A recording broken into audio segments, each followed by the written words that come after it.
कविता अपने माता पिता की बहुत लाडली थी। 3 बड़े भाइयों की बहन थी। कोई भी चीज मांगने पर उसी वक्त हाजिर हो जाता। पूरे घर में रौब था उसका। पूरे परिवार और नौकरों पर राजकुमारी की तरह हुक्म चलाती थी कविता। स्कूल में पूरा रौब था उसका। बड़े घर की लाडली जो थी वह। ऐसे ही इसने कॉलेज में दाखिला लिया। उसके ठाट बाट बड़ी गाड़ी में आना जाना, हर दिन नया फैशन देखकर हर कोई दोस्ती करना चाहता था। थोड़े ही दिनों में उसके बहुत से दोस्त बन गए। पूरे कॉलेज में उसकी अपनी ही एक पहचान थी। इन दिनों उसके घर एक रिश्ता आया। खानदानी लोग थे और पापा की पुरानी जान पहचान थी। उनके साथ कविता के साथ कोई जबरदस्ती नहीं थी, पर कविता ने फिर भी हाँ कर दी क्योंकि वह अपने पापा परिवार से बहुत प्यार करती थी। वह जानती थी कि वह लोग उसका अच्छे ही सोचेंगे। लड़के का नाम राज था। राज काफी पढ़ा लिखा और समझदार लड़का था। ससुराल वाले भी बहुत अच्छे थे। ससुराल में कविता की जगह वैसी थी जैसे कि मायके में। कोई भी कार्य कविता की सलाह के बिना नहीं होता था। सबकी लाडली बहू बन गई थी वह। फिर उसके घर एक बेटे का जन्म हुआ। राहुल कविता को जान से प्यार करता था। पोता पाकर ससुराल वाले तो फूल नहीं समाते थे। कविता कभी कभी सोचती थी कि किस्मत कितनी अच्छी है, उसका हर अपना उससे कितना प्यार करता है। चाहे जीवन में कैसा भी समय आए, मेरे अपने हमेशा मेरे साथ है। मैं कभी अकेले नहीं हो सकती।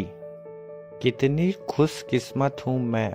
पर शायद कविता की खुशियों को उसकी अपनी ही नजर लग गई थी। एक दिन वह मायके जाने की जिद कर रही बैठी। राज को बहुत काम था लेकिन वह फिर भी उसे ले गया। रास्ते में उनकी गाड़ी अन्य गाड़ी से टकरा गई। कविता, राज और राहुल बहुत बुरी तरह जख्मी हो गए। काफी दिनों के इलाज के बाद राज और राहुल तो ठीक हो गए, लेकिन कविता पूरी तरह ठीक ना हो सकी। सर पर चोट लगने के कारण वह अपनी आंखों की रोशनी खो बैठी। अब कविता की किस्मत जैसे उल्टे पांव चलने लगी। मायके वाले कुछ दिनों तक उससे मिलने आते रहे। फिर भी कभी कभार फोन करके पूछ लेते कि अब कैसी हो। धीरे धीरे यह सिलसिला भी कम हो गया।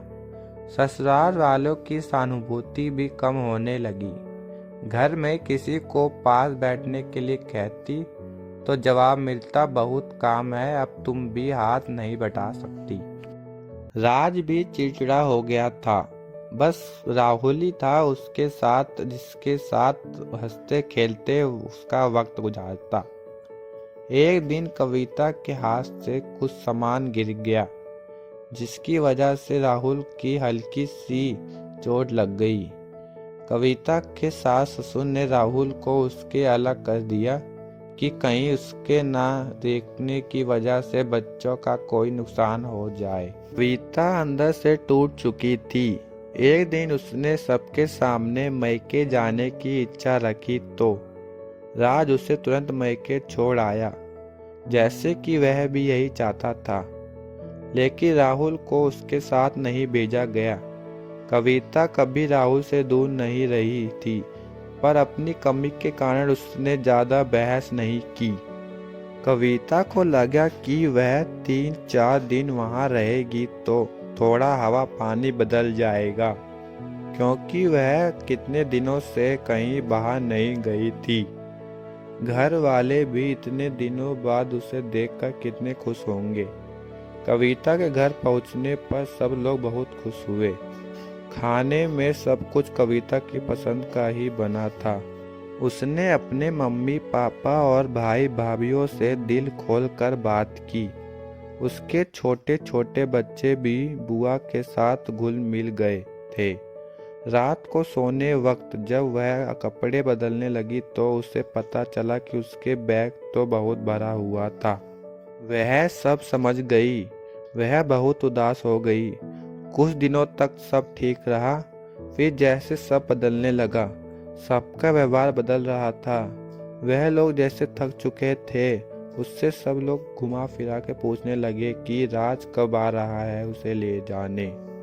वह बहाना बना देती, जबकि वह जानती थी कि उस घर में अब उसके लिए कोई जगह नहीं। कविता से चलते वक्त कुछ न कुछ नुकसान हो जाता। थोड़ी बहुत टोका टाकी उसे सुनाई देती, वह टाल देती। एक दिन उसके हाथ से लगकर एक कीमती फूलदान टूट गया। छोटी भाभी ने बहुत हंगामा मचाया। कविता के माता पिता रोज रोज झमेले से तंग आ गए थे। उन्होंने राज को खुद से फोन कर दिया। राज कविता को अपने घर ले गया। कविता को अपने परिवार वालों से यह उम्मीद न थी, जिससे कविता कहे बिना घर में एक पत्ता भी नहीं हिलता था। उस घर के लिए वह अब बोझ बन चुकी थी। राज के साथ ससुराल आते वक्त वह बहुत खुश थी, क्योंकि वह अपने घर जा रही थी, अपने जिगर के टुकड़े राहुल के पास। परंतु यह खुशी कुछ पल की ही थी। सारा बंदोबस्त पहले ही किया हुआ था। कविता को सीधे ऊपर वाले कमरे में पहुंचा दिया गया। राहुल से दूर रहने की सख्त चेतावनी दी गई। एक काम वाली लता को उसकी जिम्मेदारी सौंपी गई, जो उसके खाने पहनने जैसी जरूरतें का ध्यान रखती। कविता ज्यादातर चुप रहती। कभी कभी काम वाली लता से थोड़ा बतिया लेती। उसके जरिए राहुल का पता चल जाता। सबकी लाडली बेटी और बहू सबके लिए लाडली से बोझ बन चुकी थी। वीडियो अच्छी लगी हो तो लाइक करें, नए चैनल पर नए हो सब्सक्राइब करें, अपना फेवरेट पार्ट कमेंट करके बताएं एंड थैंक्स फॉर वॉचिंग।